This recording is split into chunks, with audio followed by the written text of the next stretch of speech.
थे, तब उन्होंने जो है एनआईए जांच की मांग की थी। और चले इसी बीच जोधपुर से बड़ी खबर आपको बता दें, सुखदेव सिंह घोघामेड़ी हत्याकांड से जुड़ी प्रदर्शन के दौरान जबरदस्त हंगामा देखने को मिला है। जोधपुर में रेलवे ट्रैक पर जबरदस्त हंगामा, तो जोधपुर के रेलवे स्टेशन पर यह हंगामा देखने को मिला। विरोध लगातार बढ़ता जा रहा है और अब इस प्रदर्शन की उग्र तस्वीरें सामने आ रही है। किस तरह से ट्रैक पर लोग पहुंच गए, ट्रैक जाम करने की यहां पर कोशिश की गई। और ये तस्वीरें हैं जोधपुर के रेलवे स्टेशन की, जहां पर, और चलिए जोधपुर से इस खबर पर और अधिक जानकारी के लिए हमारे सहयोगी राकेश हमारे साथ जुड़ चुके हैं। राकेश का रुख कर लेंगे। राकेश, जोधपुर में प्रदर्शन धीरे धीरे उग्र होता जा रहा है इस पूरे हत्याकांड के बाद से, और ऐसे में ये जो तस्वीरें जोधपुर से रेलवे स्टेशन के सामने आई हैं, ये कहीं ना कहीं लॉ एंड ऑर्डर पर बड़ा सवाल खड़ा करती है।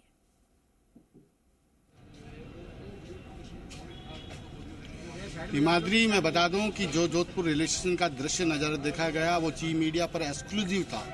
हम पल पल की खबर के लिए उनके साथ बने हुए थे। अचानक ही वो शहर में प्रदर्शन करते हुए, उग्र प्रदर्शन करते हुए रेलवे स्टेशन पहुंच गए। यहाँ न तो आरपीएफ के जवान थे न जीआरपी के जवान थे, और अचानक जब पूरा मॉब रेलवे स्टेशन के अंदर प्रवेश किया तो किसी ने उन्हें रोकने का प्रयास नहीं किया। और ऐसे में देख सकते हैं आप कि उन्होंने जमकर यहाँ तोड़फोड़ की है, यहाँ सरकारी संपत्ति को नुकसान पहुंचाया। इसके बाद वो रेलवे के परिसर के अंदर गए, वहाँ पर भी उन्होंने बैरिकेड्स तोड़े। जो यहाँ छोटी छोटी कैबिनें थी उनके यहाँ काफ़ी नुकसान किया। उस नुकसान के साथ ही उन्होंने, उसके बाद भी उनका जी नहीं भरा तो वो रेलवे ट्रैक पर आ गए। जब वो रेलवे ट्रैक पहुंचे तब तक आरपीएफ वहां नहीं पहुंचा था। उसके बाद आरपीएफ के जवान और जीआरपी के जवान वहां पहुंचे और उनसे समझाइश कर उन्हें खदेड़ने का प्रयास किया। यहां से उन्हें निकाला गया, लेकिन तब तक करीब 15 मिनट तक यहां जिस तरीके से इन्होंने उत्पात किया, उसकी एक्सक्लूसिव तस्वीरें हम पहले ही आपको जी मीडिया पर दिखा चुके हैं सब। लेकिन सबसे बड़ी बात है कि इस तरीके से उपद्रव जब बढ़ता जा रहा है तो निश्चित तौर पर यहाँ जो रेलवे स्टेशन के यात्री थे उनके मन में भी एक समय तो भय व्याप्त हो गया कि इस तरीके से प्रदर्शन, इस तरीके से वो अगर परिसर में आ गए तो यहाँ की जो पुलिस प्रशासनिक व्यवस्था थी, जो जीआरपी और आरपीएफ जो यहाँ सुरक्षा व्यवस्था करनी थी, देखिए राकेश, ऐसे में ये भी सवाल उठता है कि इस तरह की भीड़ में कुछ असामाजिक तत्व भी शामिल होते हैं जो कहीं ना कहीं यात्रियों की सुरक्षा के लिए भी हानिकारक है। और चलिए आपको रोकना चाहूंगी, जयपुर आपको इस वक्त सीधा लिए चलते हैं। जयपुर की ये तस्वीरें आपको दिखा रहे हैं जहां पर प्रदर्शन लगातार बढ़ता जा रहा है। लोग टायर जलाकर अपना विरोध प्रदर्शन करते यहां पर नजर आ रहे हैं और लगातार सिर्फ एक ही मांग, आरोपियों की जल्द से जल्द गिरफ्तारी की जाए।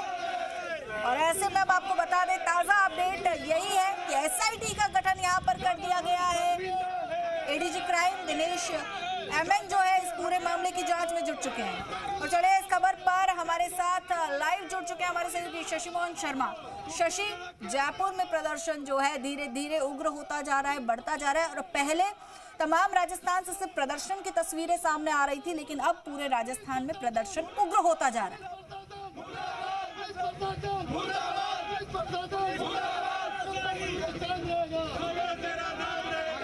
कि पुलिस ने अब तक कोई ठोस कार्रवाई क्यों नहीं की, आरोपियों की गिरफ्तारी क्यों नहीं हुई। ये इस वक्त हम 200 फीट बाईपास और वैशाली नगर को जोड़ने वाले हिस्से पे खड़े हैं, जहां से कैमरा पर्सन राहुल आपको तस्वीरें दिखा रहे हैं, हाईवे जाम की भी तस्वीरें दिखा रहे हैं। और जो प्रदर्शन किया जा रहा है, सड़क को रोक करके साइड लेन, सर्विस लेन जो होती है उसको रोक करके वो भी तस्वीरें दिखा रहे हैं। और ये तस्वीरें इस बात का इजहार करती हैं कि घोघामेड़ी के समर्थकों में किस कदर गुस्सा है और लोगों को जो आवाजाही में हो रही परेशानी है उसकी भी ये तस्वीरें गवाह बन रही हैं। दरअसल जयपुर दिल्ली को जोड़ने वाला जो हाईवे है, जो अजमेर रोड से 200 फीट बाईपास होते हुए सीकर रोड को जोड़ता है, वो पूरा जाम है। और इन समर्थकों का कहना है कि मनोहरपुर तक जाम है, जो तकरीबन 70 किलोमीटर है। हालांकि पुलिस से अभी इस बात की पुष्टि नहीं हो पाई है, एनएचएआई की अथॉरिटीज से भी इस बात की पुष्टि नहीं हो पाई है, लेकिन ये जाम तकरीबन 1 घंटे से भी ज्यादा देर का हो गया है। इसलिए ये जरूर है कि दूरी ज्यादा हुई होगी जाम की। और पुलिया पर खड़े हुए लोगों को भी आप देख पाए होंगे, ये लोग वो हैं जो इंतजार कर रहे थे, इन गाड़ियों में सफर कर रहे थे, वो अब उतर कर देख रहे हैं कि इनके समर्थकों की मांग क्या है। टायर जलाकर, सड़क पर बड़े पेड़ के हिस्से डालकर ये लोग प्रदर्शन कर रहे हैं। और प्रदर्शनकारी अलग अलग गाड़ियों से निकले, कुछ ऑटो से, जीप, कार, बिल्कुल बिल्कुल शशि, और अब जो तस्वीरें प्रदर्शन के सामने आ रही है, इन्हें देखकर अंदाजा लगाया जा सकता है कि जल्द से जल्द अगर कार्रवाई नहीं हुई तो जो मामला है और भी ज्यादा उग्र हो सकता है, प्रदर्शन जो है हिंसक रूप में भी तब्दील हो सकता है। देखिए, समाज के लोगों की कोशिश तो यही है कि समर्थक हिंसक ना हो, प्रदर्शन भी हिंसक रूप ना ले, और इसीलिए ये लोग लगातार अपने समर्थकों को, सुखदेव सिंह के समर्थकों को कह रहे हैं कि आपको भड़काने की कोशिश की जाएगी, लेकिन आप लोगों को उग्र नहीं होना है, भड़कना नहीं है, संयमित रहना है, शांतिपूर्ण प्रदर्शन करना है। हालांकि इस शांतिपूर्ण प्रदर्शन के दौरान भी सड़कों पर पेड़ की और टायर जलती हुई तस्वीरें दिखी है, लेकिन जो समाज के नेता हैं वो यही अपील कर रहे हैं कि शांति बनाए रखें, जिससे समाज की एकजुटता का मैसेज जाए, लेकिन उच्छृंखलता का नहीं।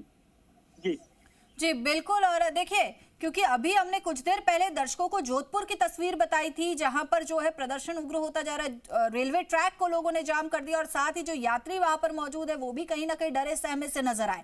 तो कुछ अब इसी तरह की तस्वीरें जयपुर में भी सामने आ रही है, जिस तरह सड़कों को जाम किया जा रहा है, टायर जलाकर विरोध प्रदर्शन किया जा रहा है।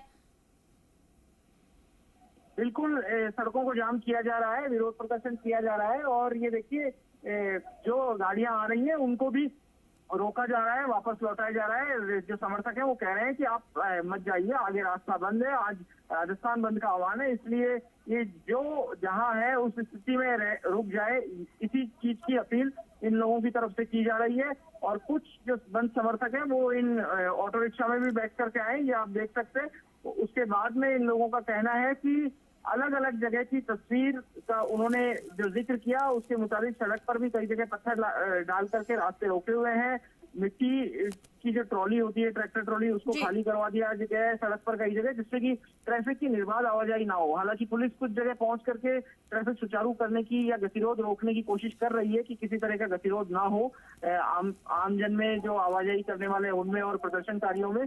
और इसीलिए पुलिस ये कह रही है कि सब संयम बरते, जिससे कि तनाव की स्थितियां ना बने। जी बिल्कुल शशि, और देखिए ऐसे में कहीं ना कहीं जो आम आदमी है, जो कि अपने रोजमर्रा के काम को करने जा रहा है, उसे कहीं ना कहीं समस्याओं का सामना करना पड़ रहा है। और साथ ही साथ इस तरह का हम विरोध प्रदर्शन देख रहे हैं, जिस तरह की भीड़ हम देख रहे हैं, लॉ एंड ऑर्डर के क्या हाल है फिलहाल? बिल्कुल, रोजमर्रा की चीजों के लिए भी आम आदमी को परेशान होना पड़ रहा है, ये बात सही है, लेकिन इन बंद समर्थकों का यही कहना है कि उनकी जो परेशानी है, उनकी जो पीड़ा है, जो उनके समाज का व्यक्ति चला गया है, उसकी पीड़ा को भी लोगों को समझना चाहिए, और इसीलिए उन्होंने इस बंद का आह्वान किया है। हालांकि बंद से जरूरी चीजों को, आवश्यक सेवाओं को दूर रखा गया है, हॉस्पिटल और मेडिकल की चीजों को बंद से दूर रखा गया है, और इस बंद के जरिए इन लोगों का यही प्रयास है कि सरकार के पास में मैसेज जाए, सरकार तक दबाव बने, और जो आरोपी है, जो सुखदेव गोगामेड़ी के हत्याकांड में लिप्त लोग थे, उनकी जल्द से जल्द गिरफ्तारी हो सके। बिल्कुल शशि, और देखिए यहाँ पर सुबह की अगर बात करें तो महिपाल सिंह मकराना का भी एक बयान सामने आया था। जब वो राजपूत हॉस्टल पहुंचे थे, उस दौरान उन्होंने कहा था एनआईए जांच की मांग की थी, और दूसरा ये कहा था कि जब तक सख्त से सख्त कार्रवाई नहीं होती, आरोपियों की गिरफ्तारी नहीं हो जाती, तब तक जो नई सरकार बनने जा रही है उसका शपथ ग्रहण नहीं होने देंगे। देखिए, ये महिपाल सिंह मकराना का बड़ा बयान है कि शपथ ग्रहण नहीं होने देंगे। हालांकि प्रशासन की और पुलिस की कोशिश यही है कि जल्द से जल्द गिरफ्तारी कर ली जाए, और ये गिरफ्तारी करके सरकार, प्रशासन खुद भी अपनी मुस्तैदी का मैसेज देना चाहता है, और इसीलिए एसआईटी का गठन कर दिया गया है। थोड़ी देर पहले हमने दर्शकों को तस्वीरें दिखाई थी। राज्यपाल कलराज मिश्र ने भी बैठक ली है, जिसमें मुख्य सचिव उषा शर्मा को, डीजीपी उमेश मिश्र को बुलाया, साथ में गृह सचिव आनंद कुमार को भी बुलाया था, पुलिस कमिश्नर बीजू जॉर्ज भी मौजूद रहे थे, जयपुर के पुलिस कमिश्नर। इन सभी को राज्यपाल ने निर्देश दिए हैं कि कानून व्यवस्था कहीं पर ना बिगड़े, और जल्द से जल्द जो आरोपी है उनकी गिरफ्तारी की जाए। उन्होंने हिदायत दी है कि कानून व्यवस्था और शांति प्रदेश में बरकरार रहे। बिल्कुल शशि, शुक्रिया आपका। और देखिए, इसी बीच दर्शकों को उदयपुर की तस्वीरें भी दिखा देते हैं कि उदयपुर में किस तरह का